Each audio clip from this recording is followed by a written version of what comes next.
Evening, Doctor. I believe we're going to be working together. Dr. Reed.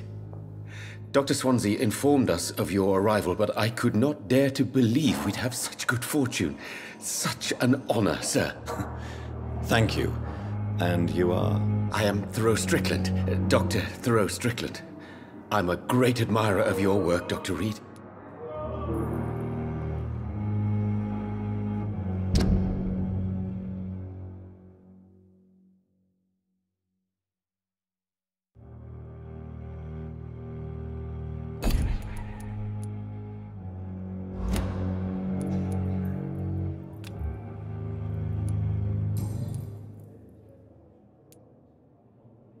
Please, could you tell me something about yourself? I'm a great admirer of your work concerning blood transfusion, Dr. Reed. I run my own experiments. I'm convinced it's the future. What made you choose to be a doctor? I'm not ashamed to admit you and your work have inspired me. I am honored to have the opportunity to work by your side. It's always a pleasure to share scientific and medical knowledge with someone eager to learn.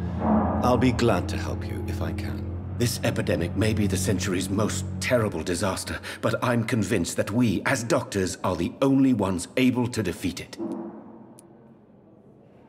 I based my technique on my mentor's research. He helped me perfect my method. What is yours? I'd rather not talk about it. For now, it's just theories and first approach. My process is purely experimental and unsuccessful. As long as you're cautious and methodical, you may...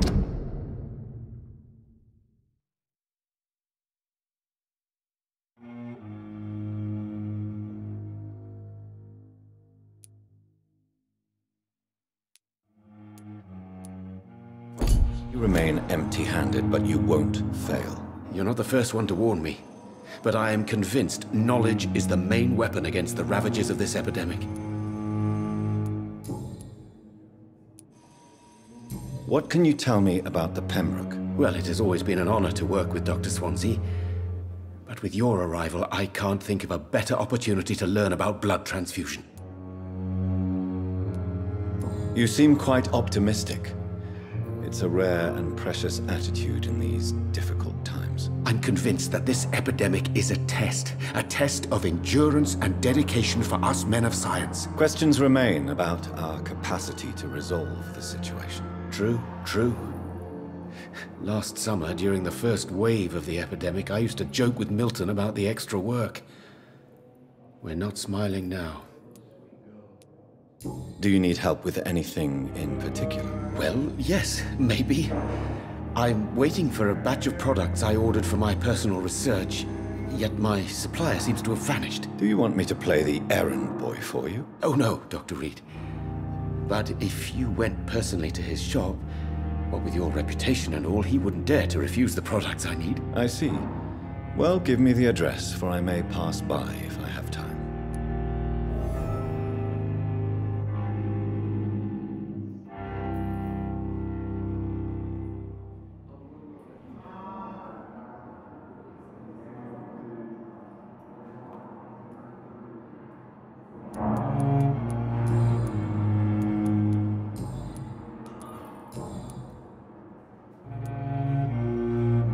Tell me more about your willingness to experiment with new medical techniques. Harvey Fiddick is a patient suffering from a severe injury that could cripple him if not treated correctly.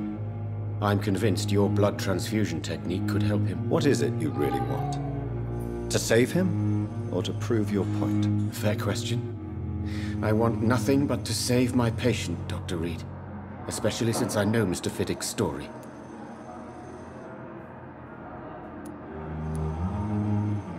Tell me Mr. Fiddick's story. Our first diagnosis was compromised because Mr. Fiddick lied to us about the real origin of his injury.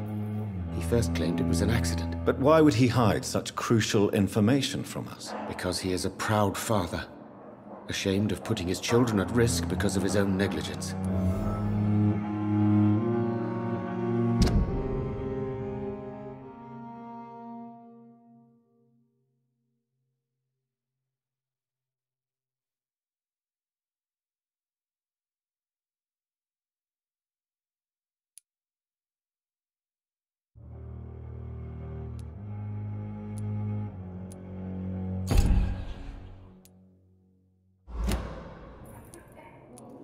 This personal involvement could also appear to be a lack of impartiality.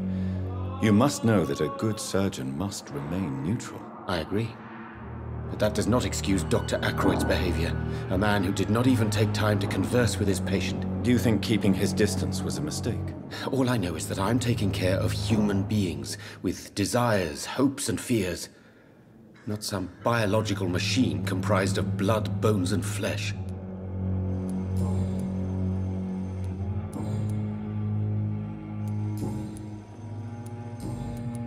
Goodbye, Dr. Strickland.